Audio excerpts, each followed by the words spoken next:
Questions?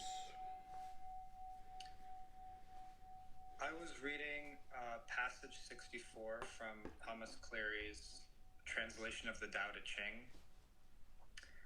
It's called "What is at rest is easy to hold," and there are two couplets that I was contemplating but was having a bit of trouble with. Okay, good. And that's a great book. I want to introduce folks to that.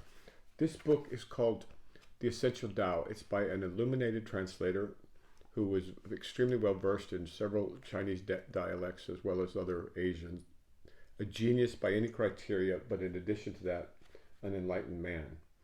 Unfortunately, he's no longer with us, but this is a book. This book of the Tao Te Ching is definitive, and it's only 84 chapters or poems or however you want to call them. So actually, you're looking at a book about this thick for those of you who don't like thick books. The other thing is that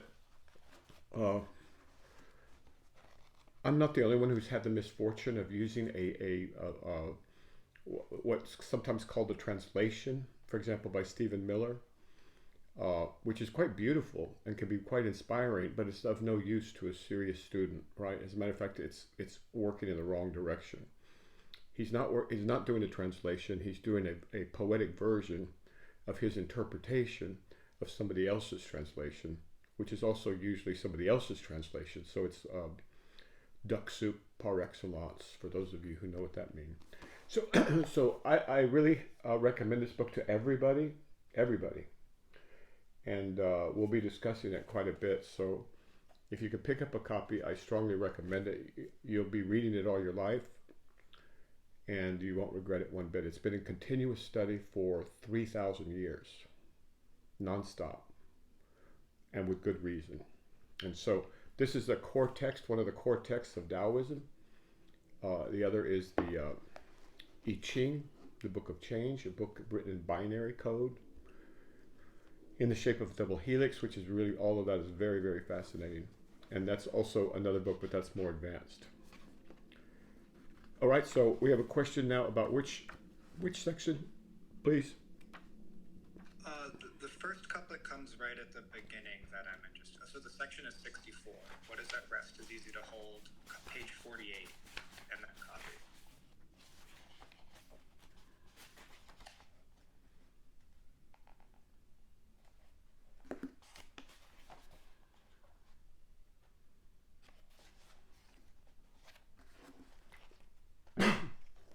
May I read it? Of course. What is at rest is easy to hold. What has not shown up is easy to take into account. What is frail is easy to break. What is vague is easy to dispel. Do it before it exists. Govern it before there's disorder. The most massive tree grows from a sprout. The highest buildings rise from a pile of earth. A journey of 1,000 miles begins with a step. Those who contrive it spoil it. Those who cling lose it.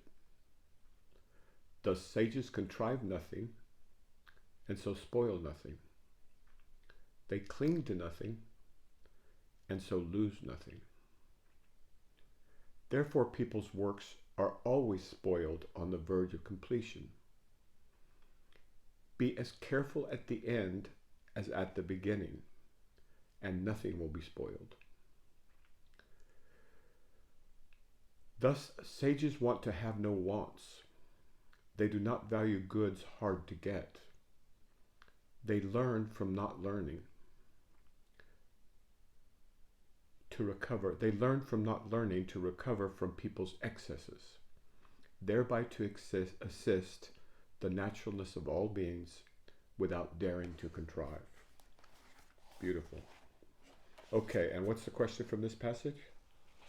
There's a very rich passage. There's at least 10 major points of wisdom in there. The first question is about the second couplet. So, what is at rest is easy to hold. What has not shown up is easy to take into account. Okay, so all right. So let's use a political example. So the Tao Te Ching, in addition to being like the source book, as far as I'm concerned, the richest bang per buck of any source book about managing the interior self on the way, right? The way being another word for the Tao. It says it is also a political handbook. This was written during the time of the era of the Warring States in China. It was a time of incredible political turmoil and upheaval. There were all these different. If you watch Kurosawa movies, some of them take place during this time, and they're at war with each other all the time in one way or another. Sabotage, military, political, propaganda, so on and so forth. And so here, let's use it this way. What has not shown up is easy to take into account. Oh, let's start at the beginning. What is at rest is easy to hold. What has not shown up is easy to take into account. So let's say we know that there's going to be, just to make it non-political at the moment, let's say that there was going to be a war that there's an uprising in Canada, and there's a movement afoot to overthrow their government and then to mobilize their army independent of the government and then to attack the United States. We just use that as a completely hypothetical because people listen to this from all over the world, and so I don't want to color it. So we know that it hasn't happened yet in Canada. They haven't overthrown the government, right? And so they can't attack yet. So before they even overthrow the government, it is at rest, right? So what is at rest is easy to hold. So if we wanted to intervene, the time to intervene would be then, early. Then we could work with the Canadian government, we could work with propaganda, we could work with economics, we could work with different thought leaders, etc., to prevent this thing from happening at all. And as it says in The Art of War, the greatest generals don't suit up, right? They don't need to. So you prevent the war before it happens. So what is at rest is easy to hold. You want to hold that in place. And that's relatively easy if you get it early. What has not shown up is easy to take into account. And so if the army hasn't amassed and it's not at the border, it's much easier to see, using your spies or your other methods, your satellites or your balloons or your social media trends, you can see how big the thing is, how much energy it has, how spread out it is, what the geography looks like of where they're supposedly going to attack. And it's much easier then to take all of that into account. Now, as we speak of a nation, we could also speak of that as a human being. And different parts of this wonderful book, by the way, I don't make anything by selling it, just in case, these days, who knows, people imagine everything's financial. At any rate, so what is at rest is easy to hold. What has not shown up is easy to take into account. So let's say you're headed for a vacation and you're going to, I don't know, some place that's known for both hookers and venereal disease. I'm going to make kind of a funny example. I hope this doesn't apply to anybody. It's known for both hookers and venereal disease, right? And you know yourself, right? You've got, there's one of these men who just love hookers, right? And you're going to Thailand, and you're in danger. And so before you even leave, you can say, hey, I need to get my self-control in order, right? I need to make some provisions where I say don't go to the wrong parts of the country, wrong parts of town. I take some condoms with me. Or better yet, you just say, hey, I'm not into that. And that's a weakness of mine, and I want to overcome that, and I'm going to use this trip to overcome that impulse. right? Something like that. So you can use this both politically, geopolitically, and personally. All right, were those the two that you asked me about, or were there something else? Yeah, that helps for those two. Then I'm interested in the next stanza entirely, the first two lines. Do it before it exists, govern it before there's disorder, but it seems like that's parallel to the ones you just did. Yeah, it's a reiteration. All right, but look at the following four lines. What is frail is easy to break. What is vague is easy to dispel. So let's say this military movement is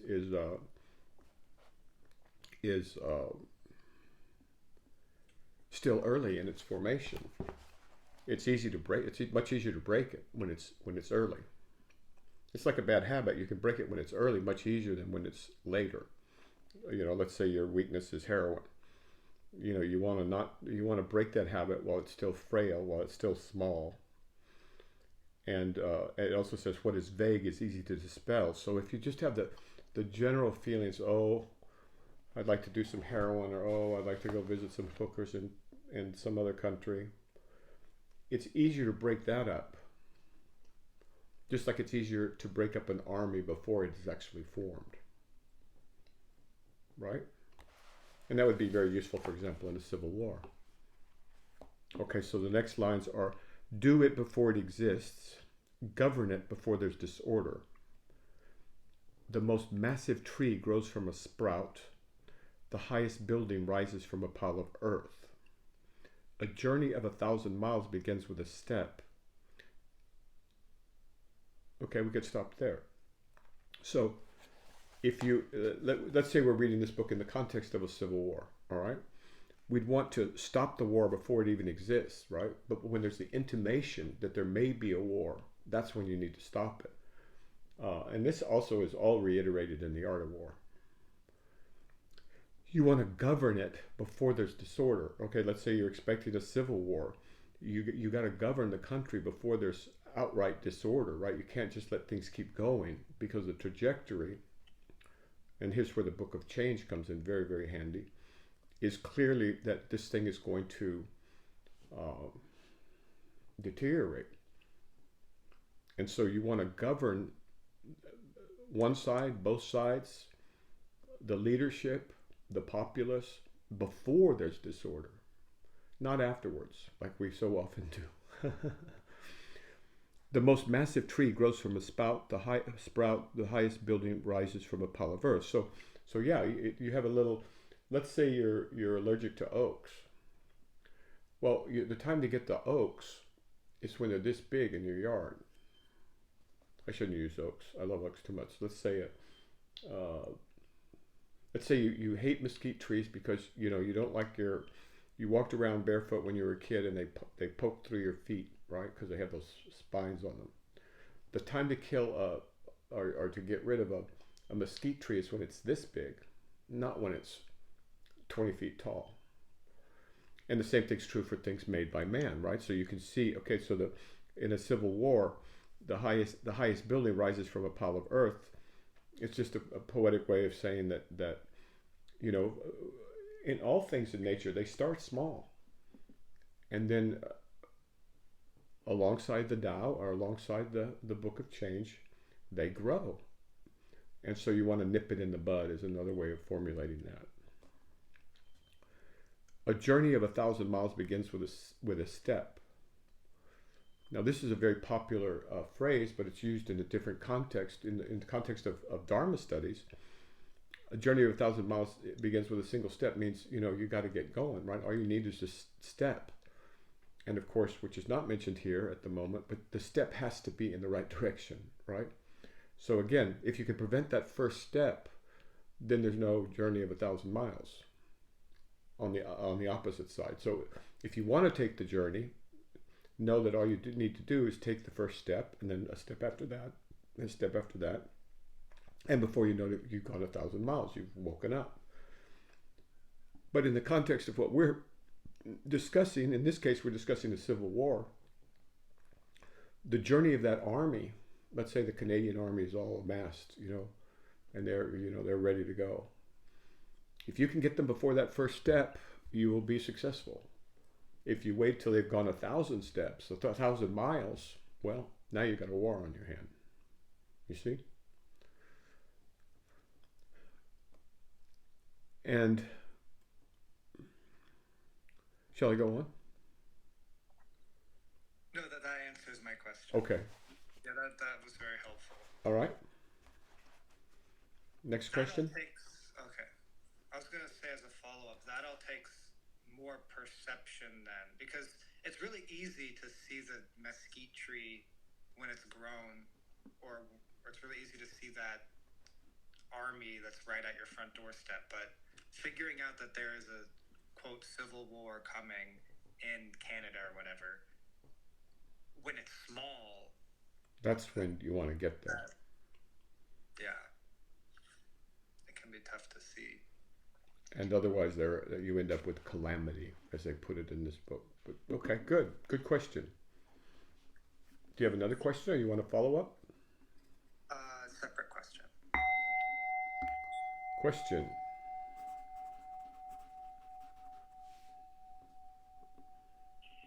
This quote from St. Augustine has been in and out of my head for a month or more now.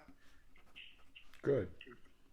Love and do what you will.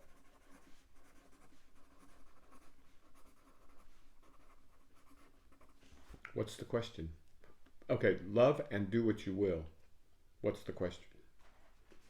So you presented that along with a quote from Don Juan, which was from the Carlos Castaneda series. He's a Toltec. Nagual, right.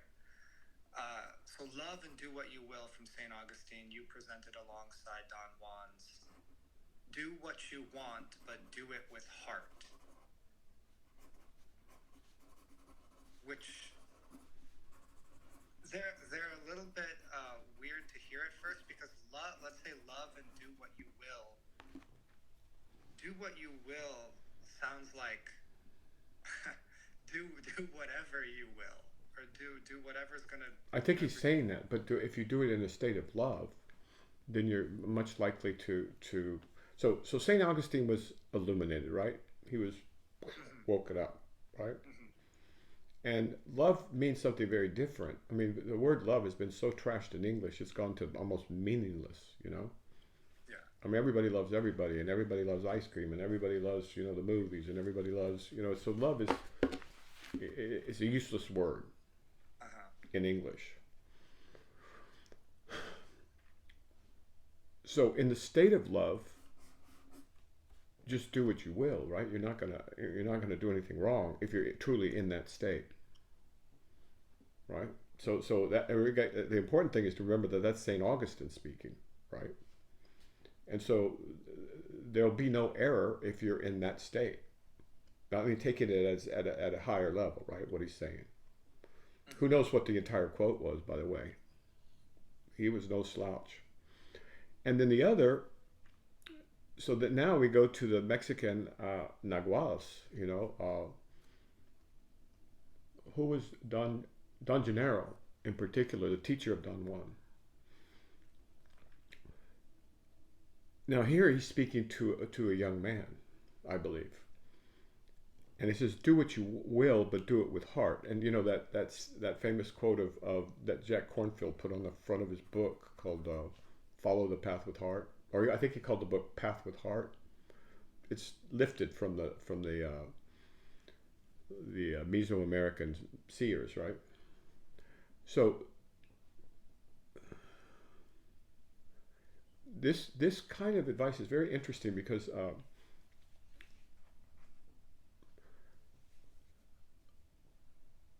whatever you do, you should do it with all your heart. You shouldn't do it divided, right?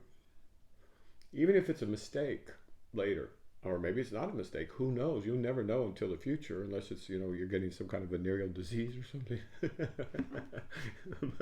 But other than that, I can't think off my head. If there's something you're doing with all your heart, maybe it's you're pursuing, let's say you want to pick up guitar. do it with heart. Do it with passion. Do it with gusto. And if you can't do that, then do something else that you can do with passion. Maybe it's planting a vegetable garden. Maybe it's planting trees. Maybe it's whatever it is, because if so many people live their lives with a split heart.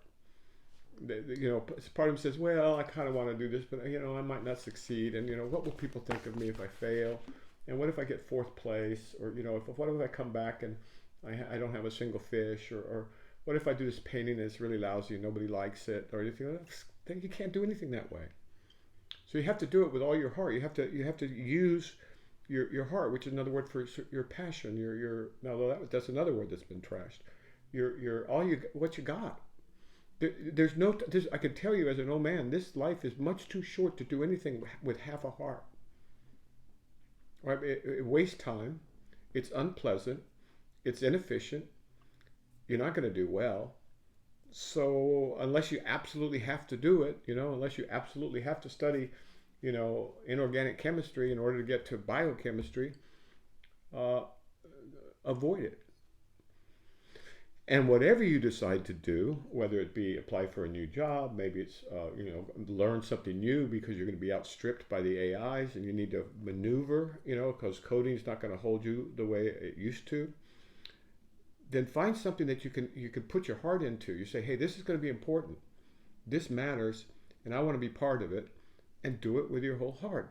Don't contrive. The last two lines of the other one, by the way, were, those who contrive spoil it. Those who cling lose it. So if you become too rigid about this, you'll ruin it. And if you contrive, like say, well, my brother-in-law, he got into he got into interfaces, user interfaces between AIs and the population, or my cousin, he got into finance and blockchain and smart contracts, and I'm just going to imitate him. Well, you may decide to go into the same field, but only if you can put your heart in it. Otherwise, you're just going to waste your life, right? And so it's very important in life to be able to distinguish, to be able to discern that which only appeals to you because of your ego, and it's of no service to anybody else, no use to anybody else, and it produces something nobody else really wants because there's too much of it already, or they don't care in the first place. To distinguish that from, hey, I want to be part of this process. I want to be part of the flow. I want to accord with change. I don't want to fight change. But how do I do that? You have to be very, very attuned to everything. And then when you make a decision, like let's say you do go into smart contracts and some blockchain, this or that, or maybe you go into quantum computing. Who knows? I wouldn't unless you really, really, really, really wanted to get into that. But you got to find something that you can put your heart and soul into, or you will waste your life, is what I'm saying. Or you will waste a good chunk of your life. And I see so many people now, they go, oh, why did I study business in college? Why did I borrow $100,000 to study business in college? My heart wasn't really in business. I just thought it'd be easy. And now they pay the price, right? So whatever it is, follow the path with heart, and the journey of 1,000 miles begins with a single step. So you got to point yourself in the right direction, because you can go 1,000 miles in the wrong direction, and that's not going to help. And now's the time when this is very, very, very exciting time. This is very, very rare. The last time it was like this was in the 60s, a revolution. And we'll be fine as long as we hold to the center, stay calm, and see what's being shown to us. And a lot is being shown to us, including the limits of our political and cerebral approaches to the world. Okay, any follow-up? Not on that. Okay. Question. This is going to be a little bit of a longer question, but my main question at the beginning is, what am I missing with this, or what are further avenues to look into. That's So, tough. That's tough. Okay, but let's try it, and I'll be frank. okay. Um, so I was contemplating how my actions come about. Because I couldn't even think of like how I move my arm or how I do a lot of things. I just couldn't really figure it out. So contemplating that, I got into where thoughts come from, because it seems like thoughts often precede a lot of the actions that I do, but sometimes the actions are more automatic without thoughts. Mm-hmm.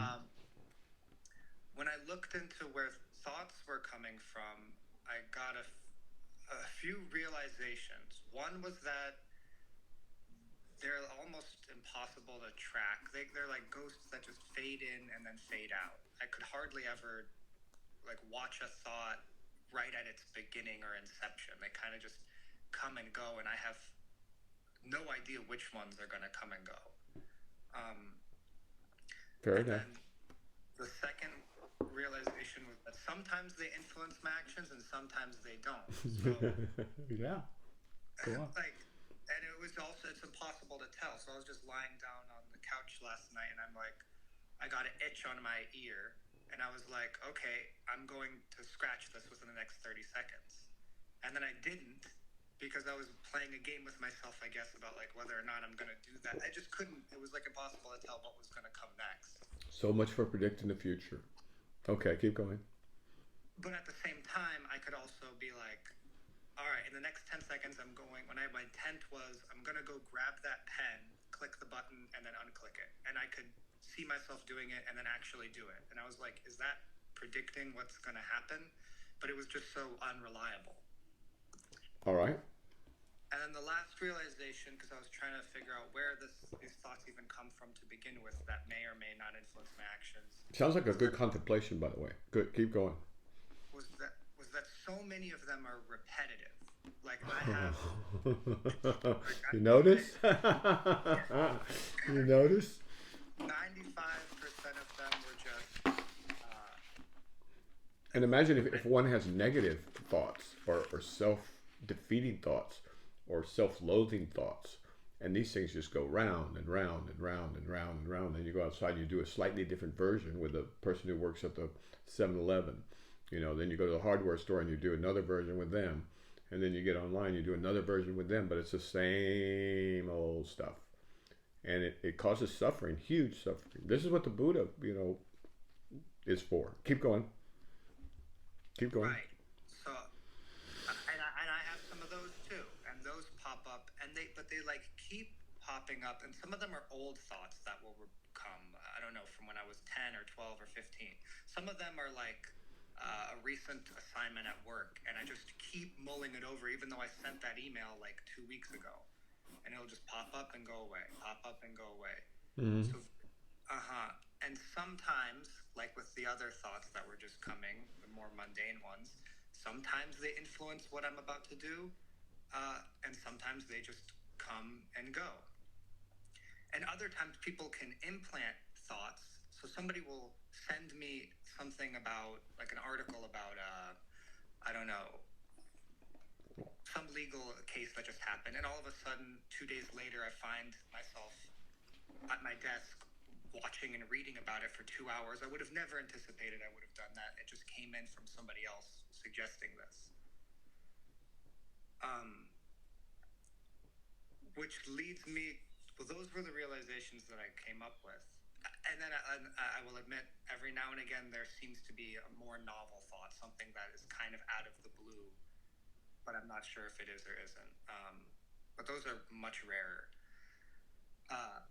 The main point was that, like, I don't know when thoughts are going to come up, whether or not those thoughts are going to influence what I'm about to do. I can't really tell what I'm about to do, but sometimes I do have ability to predict. Like, I know that tomorrow and the next week I'm probably going to wake up between 6 and 8 a.m. As long as you put probably there, yeah, you're right. Yeah, probably, because that just, some things keep happening, so I kind of can predict.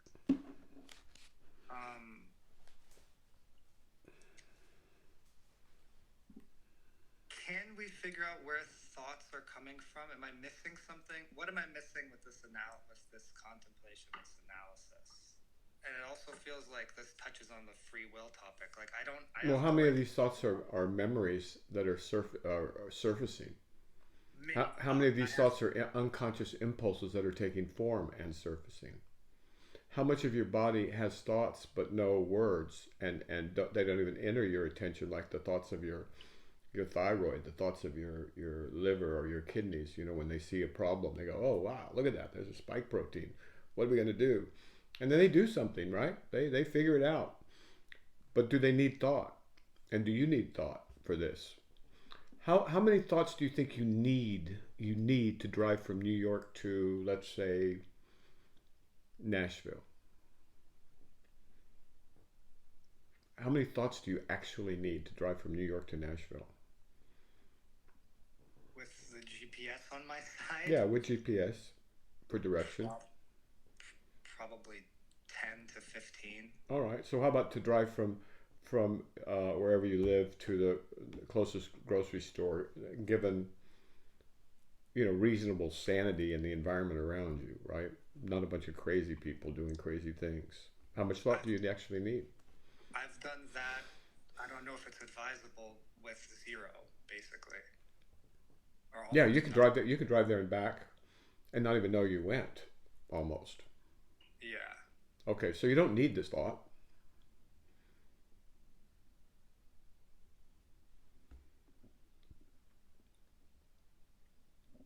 So what if we reframe thought as just a bad habit? What would that do?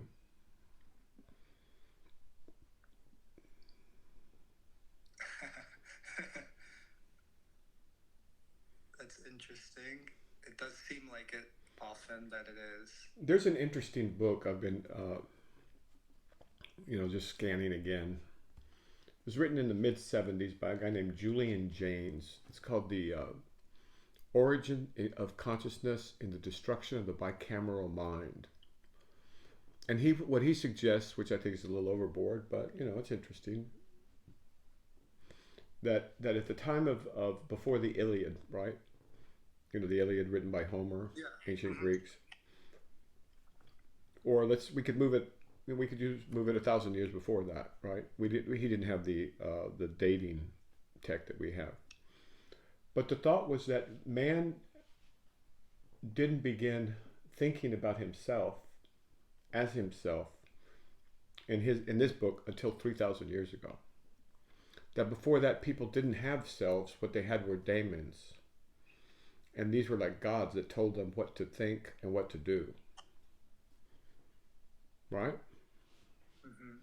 And so what we call our thoughts, are, in his model, what we call our thoughts wouldn't be our thoughts, but they'd be the thoughts of a I don't know, it's hard.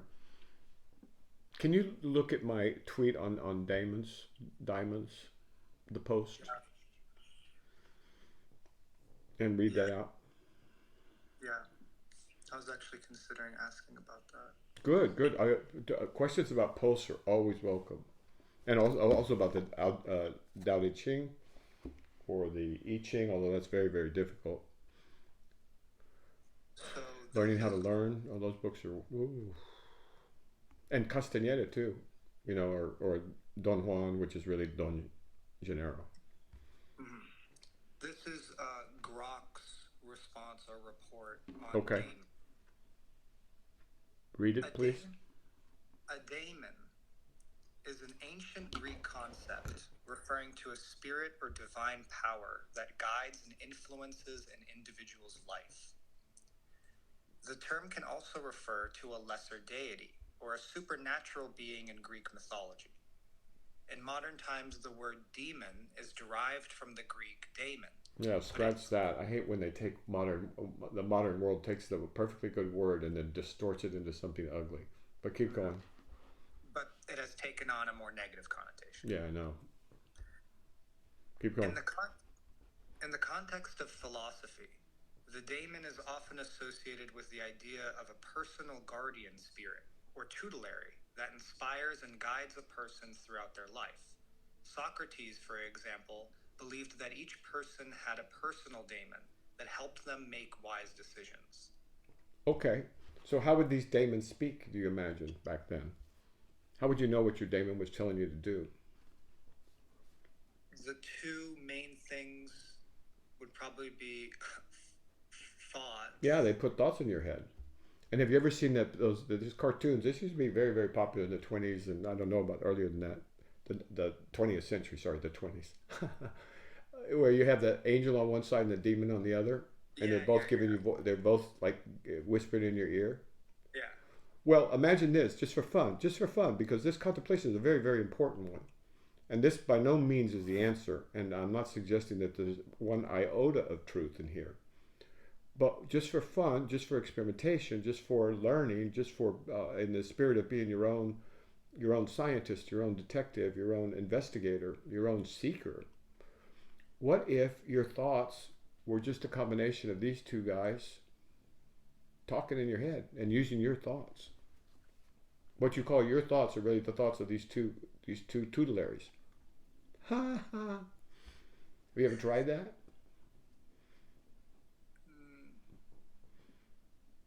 I have thoughts sometimes thoughts will come into my head where I'm like, wow, that is what's the word? That's like, I don't know, I guess it's a judgment. Like, that's a good, like, if I did that, things would probably turn out very nicely. And then other thoughts come into my head and I'm like, this is, if I did this, this would be very destructive. So there you go, right? But I haven't thought about it like what you're saying. Right Yeah, now. and this is just a temporary practice. Yeah. All right, so let's go back to the ancient Greeks, right? And use the way that they more or less, who knows how they actually formulated, or to a more primitive time when people thought of angels and demons. And let's imagine, just for fun, right? This is not at all, if we want a course on thinking and thought and the origins of thought, that's going to be a major task, right? But for now, just for exploration, imagine that your thoughts come from not inside your skull, but that they come from these tutelaries on either shoulder. Or get rid of just use one, right? Your daemon, right? And see what that does, right? To your way you think about thought. And whether it changes the flavors of your thought, and whether it changes some of these issues about what you do and what you don't do, and how much power thoughts have over you. And that way you could push back for the time being the question of where do thoughts come from, and explore more about the phenomenology of thought. Okay? Yeah. Great question. Any follow-up? Follow-up also about thought, but not on that necessarily. Question. In a previous video, maybe from January or December last year. Oh yeah, I really appreciate questions from prior videos because people don't understand, and then it gets. So keep going. Good. Or they have questions. Keep going. You were talking about how when you're reading a book or listening to, say, an audiobook or a podcast, then for a short time, what you're doing is like replacing your thoughts with somebody else's thoughts. Yeah. What else are you doing? So you're not doing that. You're criticizing or commentating or something else.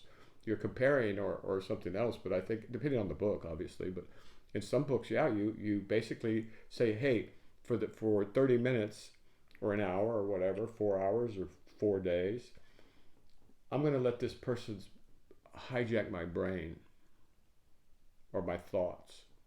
It could be a relief. Depending on who you're reading. It could be a real horror show too, right? Yeah. That's just a way to look at it. Well, why not look at it that way? And sometimes part of the reason it's a relief for people to read or to watch a movie or to listen to a podcast is because they don't have to think. Instead, someone's thinking through them. But if you look at the brain processing, it still goes into the ears, it still goes to the auditory processing, it still goes to the semantic places, where you're going to get the meaning, and then it all goes into the frontal cortex. This is according to more or less current theory. And so now with the advent of AI, it's going to teach us so much, because when you're in VR, then now what, right? There you kind of know it's true, because not only is it determining, what you hear, what you see, what you taste, what you smell, the pace of things, whatever your interaction, so on and so forth. You could pump thoughts in there too, and that's what happens to many people. And I think it should be looked at, studied, investigated, explored. It's great stuff. Could be very dangerous. Could be very salutary. We don't know until we look. Right? So, It's going to be different for different people too. yeah. Yeah. So I noticed that after you said it, because I've been reading, for example, a lot from certain particular authors, and they write in certain ways and say certain things. And then I've noticed that, like, months later, my thoughts, some of the thoughts that will come into my brain are the things I've read. It's like I've read from them. So it's like the whole landscape. So that's why you have to be very, very careful with what you put into your body mind, right? I mean, because if all you listen to is garbage, then you go out into the world and you hear your thoughts, and they're garbage, right? Or all you do is intake what everybody else is taking in. Well, maybe you're fine as long as you're with other, I don't know. Let's see who I can think of. Let's say Elvis Presley's fans, because I don't want to be contemporary, right? You're fine as long as you're in Nashville and you're with other Elvis fans.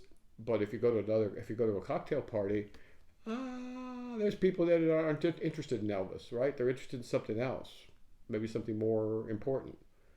Not that Elvis is not important. Has he left the building? Anyway, so my point is this: is that be careful of what you, just as you have to be careful about what you put in your mouth, be careful about what you put in your brain, and be especially careful who you leash your thought process out to during the duration of a podcast, or even, I don't want to sound like a crazy old man, but like a movie, or like a book. A book is where we started, and that's what I really mean. So keep, and conversely, if you keep the company of the wise people, right, and we know who those are, right, then you start to take on the characteristics of that. And it's been known since the beginning of time that birds of a feather flock together. And you can tell a tree by its fruit, right? These are not question marks. So I had to get a little preaching in there. Okay. Anything else on this, or can we do a final question?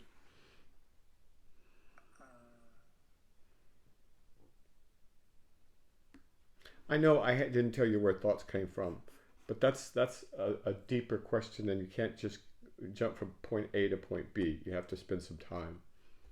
But the contemplation exercises that you've done so far are good. Those are good starters, right? Mm-hmm. And there's others. We have help here too, because, for example, the Sufis have codified most all of this, and they're especially good at exposing cognitive biases and neurotic mistakes and mistakes that are caused by the little mischievousness of the ego, or worse, the manipulation by you of your ego, or the manipulation of you by somebody else's ego, which is worse. One of my teachers used to say, do you have any idea what it's like to meditate next to a psychopath? And I was thinking, He was referring to a particular zendo, right, where the psychopaths were running the joint. And I actually did not have much personal experience in that. And now that I look back, I'm very glad that I don't. And so it was a very good warning of his. All right, let's keep going. That's all I was thinking about for now. Okay, good. All right, sir. Well, thank you. We had good questions, great text, and we've got some questions in about the posts, which is always nice, so I can elaborate. It's very hard to do them in those little segments. And maybe I'll keep this book around, because no matter where you turn in here, it's going to be good stuff and accessible pretty much. Okay, sir? See you later. Yeah. Take care.